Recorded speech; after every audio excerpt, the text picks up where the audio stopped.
I'm in a relationship with a guy who also works in tech. He makes $68K and I make $130K. I am a mechanical engineer at a robotics startup. He works at a more stable job doing programming at a large company. He brought me to meet his friends at a party and they asked me about myself. His friends mostly work in tech too and talked about themselves in terms of their jobs. I told them I'm an hiker, I do archery, I love road trips and camping and riding dirt bikes, etc. Basically talking about my hobbies because work is just a way to get paid to do the shit I love. It's not how I define myself and it doesn't come to mind when someone wants me to tell them about myself. One of his friends asked about work and I said, oh gosh, I don't want to talk about work at a party.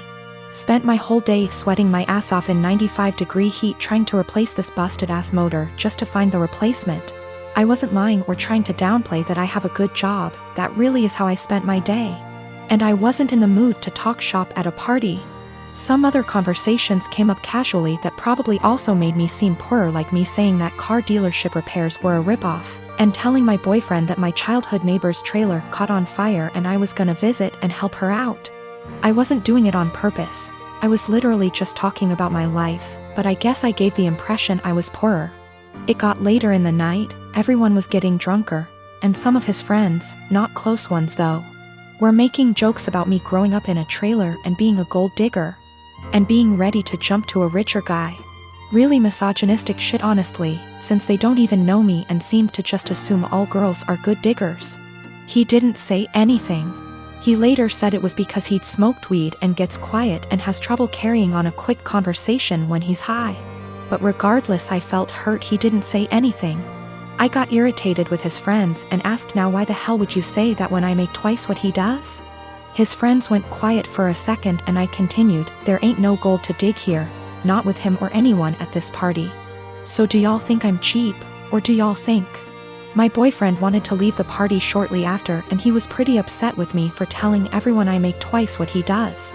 I said I would have held my tongue if he'd checked his friends himself.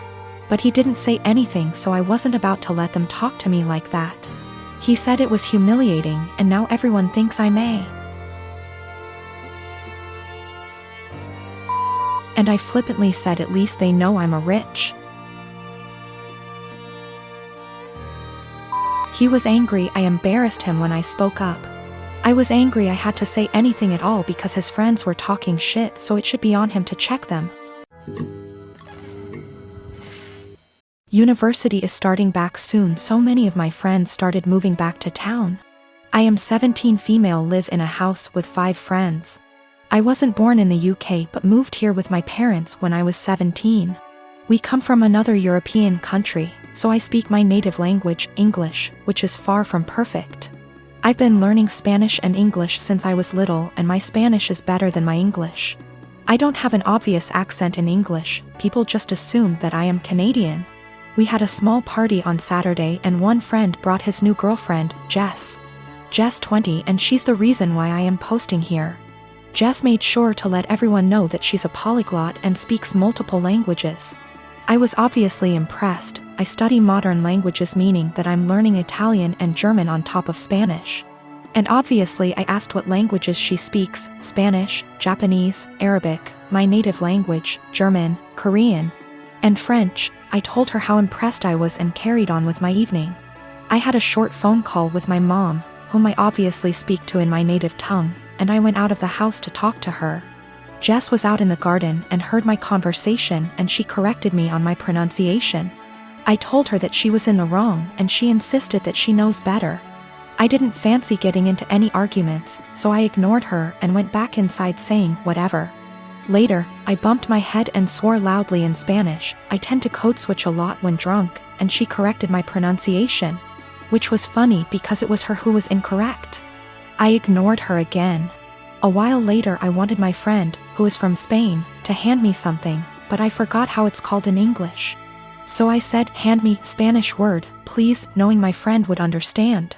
Jess decided to correct me again, using completely incorrect word. My friend and I looked at each other, and me being drunk, I lost any self-control I had. I spoke to Jess in Spanish asking her what the hell she thinks she's doing. And she looked at me telling me that my Spanish was so wrong that she didn't understand a word. It wasn't, but okay. So I told her the same thing in my native tongue. To which she replied with the same thing. I laughed at her and told her it's my native language and she really shouldn't lie about being a polyglot and correcting people when she doesn't actually speak those languages. She was fuming. She tried to grab her boyfriend's hand and leave with him, but he was too drunk to care and just said, "Told you to stop lying." I don't know how she got my number, but she called me this morning screaming what an asshole I am to humiliate her like that, and if she knew I spoke the language, she wouldn't have corrected me. I do feel bad now. I realize how humiliating this must have been for her, but on the other hand, she shouldn't have been lying. I am a hiring manager at a tech company and I was hiring for summer internships a little while ago. We had a guy, about 19 years old, applying for a summer internship between his freshman and sophomore years of college. It was a virtual interview over Zoom because of COVID. A minute or two in, when I was introducing myself, his mom came in and introduced herself and started talking about her son's work ethic. I thought it was a little strange. I said something polite about wanting to hear from him. She just didn't get the hint and kept coming into camera frame during the interview and interrupting her son to answer questions for him.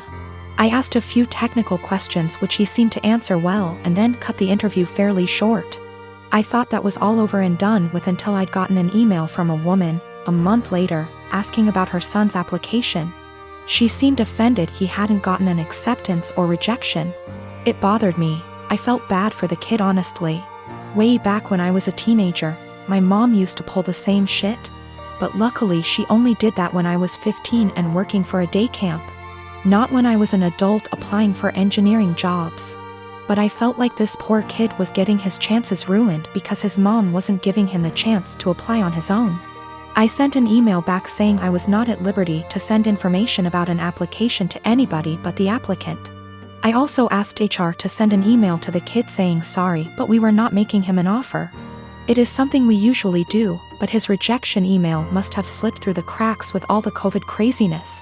Anyway, after we sent that, I got a phone call from his mom. She had a forwarded copy of the email, and she was demanding answers. I said that I could not comment on the guy's performance in the interview to her as she was not the applicant. If he wanted to reach out to me, I was happy to give him some feedback. However, I could say that regardless of his performance, her presence in the interview took him out of consideration for the position. We were looking for an independent and self-driven person for the position, and for that reason, it is important to see an applicant speak for themselves, follow up themselves, etc. I also said that, as a piece of advice, every hiring manager I've met in my career who sees someone other than the applicant answering questions during an interview, following up on the applicant's behalf, etc., would also put their resume in the "do not hire" pile.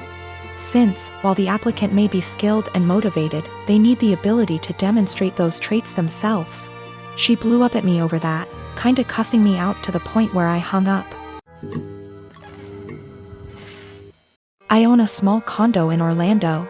I bought it while working for the Mouse, and my friend Ben lived there with me. Ben's a cook and is rarely home. He has a large room that is accessible from outside and attached bathroom that locks to the rest of the house. Well, I got a different job, got engaged to my partner, and moved a few hours away. We kept the condo as a place to stay when we visit the parks. And we agreed with Ben that he could continue living there as long as he paid all the utilities and maintained the place.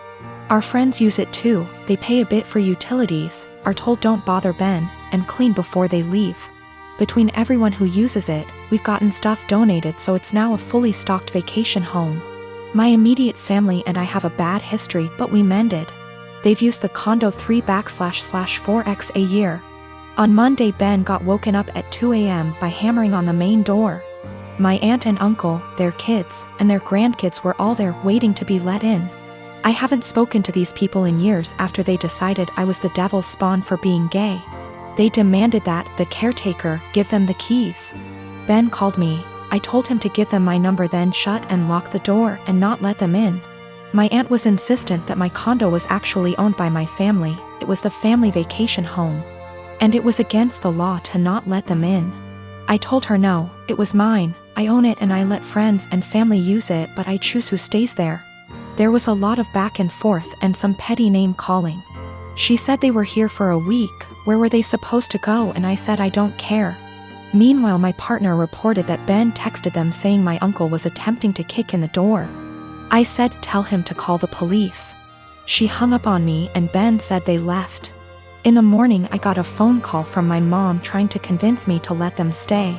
We had an argument during which she admitted that she didn't tell people that I owned the property because she didn't want the rest of our family to know they were in contact with me again. I told her if that's how she wants our relationship to be, then she's no longer welcome. I checked in with Ben and he's okay. Today my aunt sent several texts asking to stay at the house because they hadn't accounted having to pay for a hotel, and they had planned to just buy groceries and use the kitchen. I told her no. She said they were about to be out on the street with their luggage. She called me cruel and heartless and that I was ruining Disney for the kids. That made me hesitate, probably because I worked for the mouse. I know that particular family line has very little money. Yet I find it hard to believe someone would plan a whole vacation without accounting extra funds for it. But the kids are really young. I'm so furious over the homophobia that it feels like a point of pride to deny them access.